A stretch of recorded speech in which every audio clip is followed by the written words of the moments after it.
Hello again, this is Robert Schein, Managing Director and Partner of Blanke, Schein Wealth Management. Well, happy Friday. It's July 10th, 2020, and this is our Friday Insights edition, a video edition, so thanks for watching. We believe that information is power. Our goal is to provide our clients, friends, and family with real-time and relevant market-related information. Our process creates smart and purposeful financial decisions that improve your life, your family, and the community you care so much about. Let's get into today's topics. So my first topic today, shrinkage is a good thing. Well, in this particular case, we're referring to the Federal Reserve and the Fed's balance sheet. And this is a tremendous story, and it is a net positive for the financial markets at large. And essentially what happened is we had a report that said this is the fourth consecutive week of the Federal Reserve and their repo purchasing going down by $88 billion, as a matter of fact. And essentially what this really means is the Federal Reserve goes into the open market and helps financial institutions by purchasing bonds for their short-term liquidity needs. Well, in times where we use this in the financial wealth management industry as we manage portfolios, because this is an indication of stress in the economy, especially for financial institutions, which are the backbone and the foundation of the economy itself. So we refer this as an emergency liquidity measure. Okay, it's on our dashboards as we manage our clients' wealth, and we keep this sort of number one thing that we look at in terms of financial pressure building up in the financial system. So if banks are not in a good spot as it relates to liquidity, and the Federal Reserve has to come to the rescue, that's going to send ripples and wave effect in terms of volatility in markets, as well as markets going down, right? There's financial stress building up. Well, the stress is actually coming down. We've seen that in the volatility index, which is a separate indicator that we look at. But this is a 4-week decline, or this week, $88 billion down in terms of the holdings that the Federal Reserve is actually coming to the rescue or helping these financial institutions. This is below the $7 trillion mark, and we haven't seen this number down below $7 trillion for 10 months.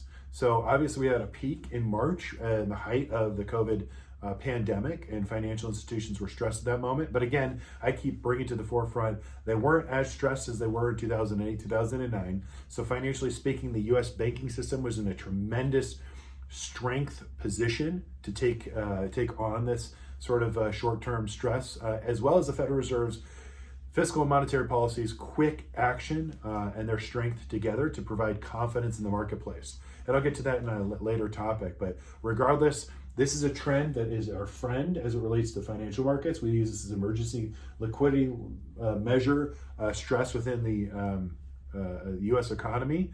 But that number is coming down, and it's a net positive for markets and financial community as we keep an eye on this. So that's a positive. So in this case, shrinkage is a good thing. My second topic of the day is a positive headline for coronavirus. I don't even know that's possible, but I'm going to report it to you guys because the financial markets are taking note and paying attention what the medical community has been able to do. So there's a large biotech company that has a positive trial that just came out and said in their trials they've had a 62% reduction in the mortality or death rate versus the standard of care. So medically speaking, that's significant. Again, we don't comment on public companies, so I can't give you the name as it relates to this company, but it's a net positive. As we stated before at the very beginning of this, my commitment to everyone here and all of our clients, we've never seen COVID-19 before, or a pandemic of this size in the United States. That's a true fact. But the other fact is that we've never had a global intervention and coordination with all of the medical community working together to combat something like this before, and it's been something significant. So we have a lot of shots on goal, we have a lot of therapeutics and sort of different sort of standard of cares that's changing by the moment, if you will, in the medical community, because they're learning as this virus takes hold. Everyone's in this together, but we're all learning together, and we also have virus vaccines that are making positive progress as well. So that's a net positive, again, that I'd like to report. Maybe a headline we may not see, but markets are paying attention to things like these. And this is just one biotech company. If you look at the biotech sector at large, I mean, they're hitting 52-week highs as it relates to this, because there's a lot of Wall Street money that's betting that the medical community specifically biotechs and pharmaceutical companies, will crack this code one way or another, whether it's a proper way of advanced treatment to bring down the mortality rate that we just discussed right now, or maybe a vaccine in the future. But again, I wouldn't bet against America. I wouldn't bet against our pharmaceutical companies, and especially not the world in a coordinated effort that we're seeing as we speak on this sort of united force from the medical community to take this global pandemic on. So that's a net positive for us today. Final topic of the day is follow the money.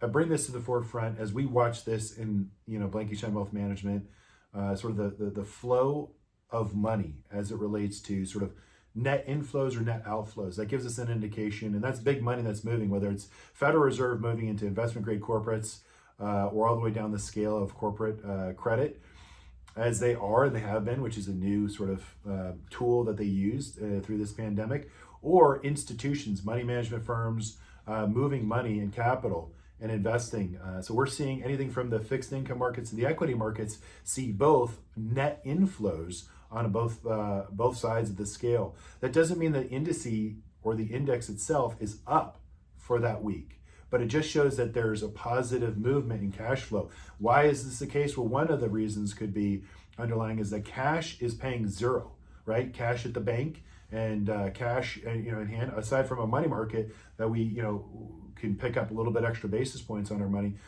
There are other asset classes that are providing us with a higher rate of return, with obviously given risk associated with those. But again, to allocate capital across the spectrum and to see net inflows, versus one money coming out and moving over to the other side and going in, let's say fixed income to bond or to stocks or vice versa, both of them are net positive. And that's a very big, significant sort of indicator that we're watching internally that just shows that there's confidence on both sides of the marketplace. So again, that's something we see on the inside Wall Street side of things that we pay attention to at Blanke, Schein Wealth Management. That might not be reported, but it's important because it shows that there's confidence on both sides, both fixed income, equities, and even commodities.